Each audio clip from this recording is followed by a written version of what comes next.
माँ काली रक्त क्यों पीती है? हिंदू धर्म में देवताओं के साथ साथ देवियों की भी पूजा की जाती है। जैसे देवों में त्रिदेव अर्थात ब्रह्मा, विष्णु और महेश को सर्वश्रेष्ठ माना जाता है, उसी तरह देवियों में सरस्वती, लक्ष्मी और माँ काली को सर्वश्रेष्ठ माना जाता है। ऐसा माना जाता है देवी पार्वती ने ही दुष्टों का संहार करने के लिए माँ काली का रूप धारण किया था। माँ काली का रूप देखने में बड़ा ही भयावह लगता है। उनके हाथों में कपाल, रक्त से भरी हुई कटोरी, लटकता नरमुंड और गले में मुंडों की माला उनके रूप को और भी भयावह बना देती है। लेकिन दर्शकों, आज हम आपको बताएंगे कि आखिर किस कारण माता को यह रूप धारण करना पड़ा और वह युद्ध भूमि में दैत्यों का खून क्यों पीने लगी। स्कंद पुराण और दुर्गा सप्तशती में एक कथा के अनुसार पौराणिक काल में शंखुश्रा नामक एक अत्यंत बलशाली दैत्य का पुत्र अस्थिचूर्ण हुआ करता था, जो मनुष्यों की अस्थियां चबाया करता था। वह मनुष्य के साथ साथ देवताओं पर भी अत्याचार किया करता था। उसके अत्याचारों से तंग आकर एक दिन देवताओं ने क्रोध में आकर उसका वध कर डाला। उसी काल में रक्तबीज नामक एक और दैत्य भी हुआ करता था। जब यह बात उसे पता चली तो वह देवताओं को पराजित करने के उद्देश्य से ब्रह्मा क्षेत्र में ब्रह्मा जी को प्रसन्न करने के लिए कठिन तप करने लगा।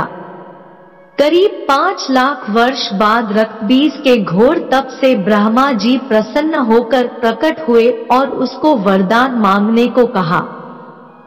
ब्रह्मदेव को अपने सामने देखकर रक्तबीज ने सबसे पहले उन्हें प्रणाम किया और बोला, हे परमपिता, अगर आप मुझे वरदान देना चाहते हैं तो मुझे ये वरदान दीजिए कि मेरा वध देवता, दानव, गंधर्व, यक्ष, पिशाच, पशु, पक्षी, मनुष्य आदि में से कोई भी ना कर सके और मेरे शरीर से जितनी भी रक्त की बूंदें जमीन पर गिरे उनसे मेरे ही समान बलशाली, पराक्रमी और मेरे ही रूप में उतने ही दैत्य प्रकट हो जाए। तब ब्रह्मा जी ने कहा, हे रक्तबीज, तुम्हारी मृत्यु किसी पुरुष द्वारा नहीं होगी, लेकिन स्त्री तुम्हारा वध अवश्य कर सकेगी। इतना कहकर ब्रह्मा जी वहां से अंतर्ध्यान हो गए।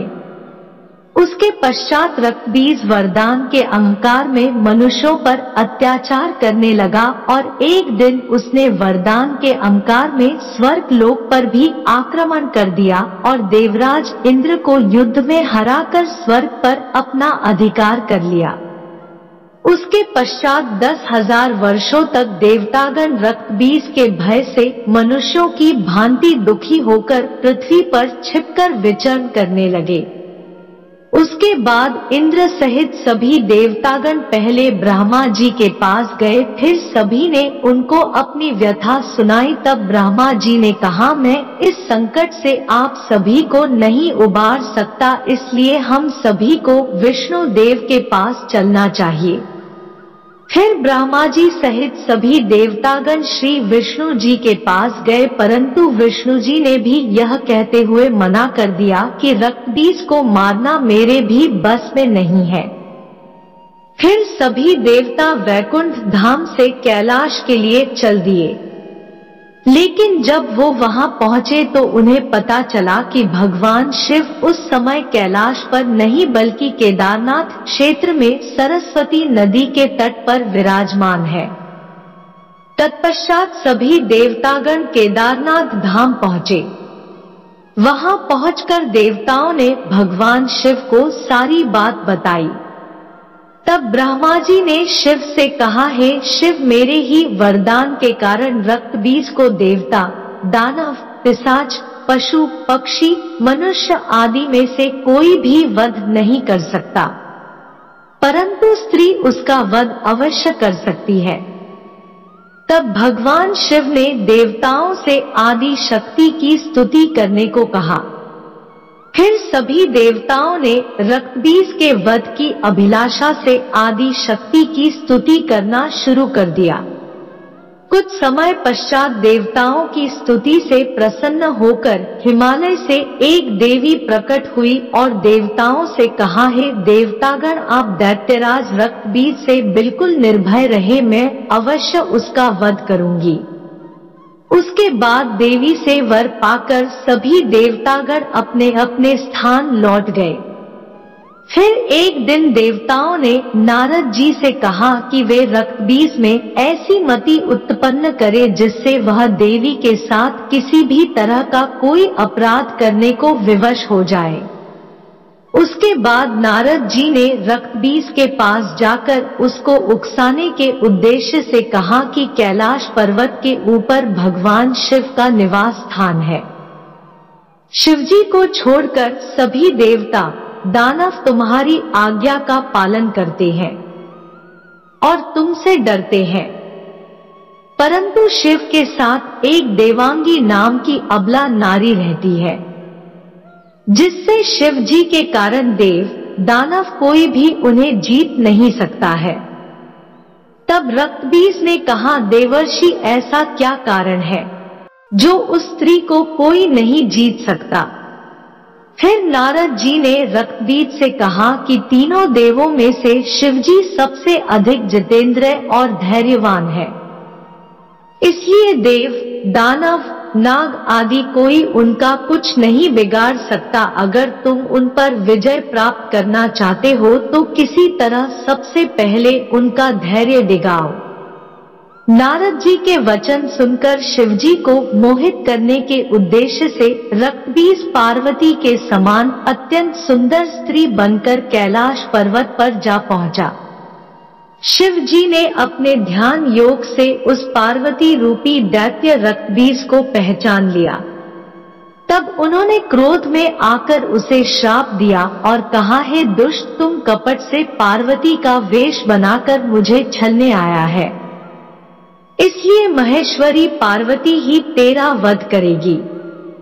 भगवान शिव का अपमान करने के बाद रक्तबीज अपने दरबार आ गया। फिर वह अपने राक्षसों के साथ शिवजी पर विजय प्राप्त करने की योजना बनाने लगा।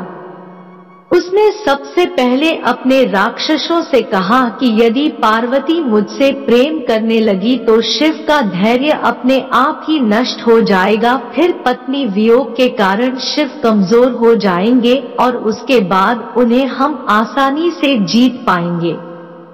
फिर उसने अपने राक्षसों को बताया कि शिव ने उसे स्त्री के हाथों मरने का श्राप दिया है, लेकिन शिव ये नहीं जानते कि जब मेरे सामने इंद्र सहित कोई भी देवता नहीं टिक सके तो भला एक स्त्री मेरा वध कैसे कर सकती है। इतना कहकर रक्तबीज जोर जोर से हंसने लगा और थोड़ी देर बाद उसने अपनी सेना को आदेश दिया कि तत्काल तुम लोग कैलाश जाओ और पार्वती को मेरे पास लेकर आओ, और यदि वह ना माने तो बलपूर्वक मेरे पास ले आना। इसके बाद राक्षसी सेना कैलाश पर्वत पर जा पहुंची और देवी पार्वती को अपने साथ दैत्यराज के पास चलने को कहा।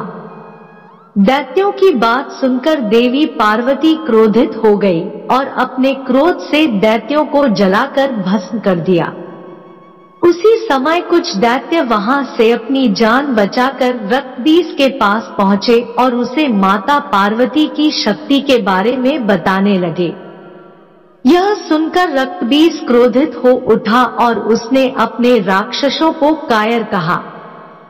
फिर रक्तबीज चंडमुंड आदि असंख्य दैत्यों को साथ लेकर कैलाश पर्वत जा पहुंचा और देवी के साथ युद्ध करने लगा।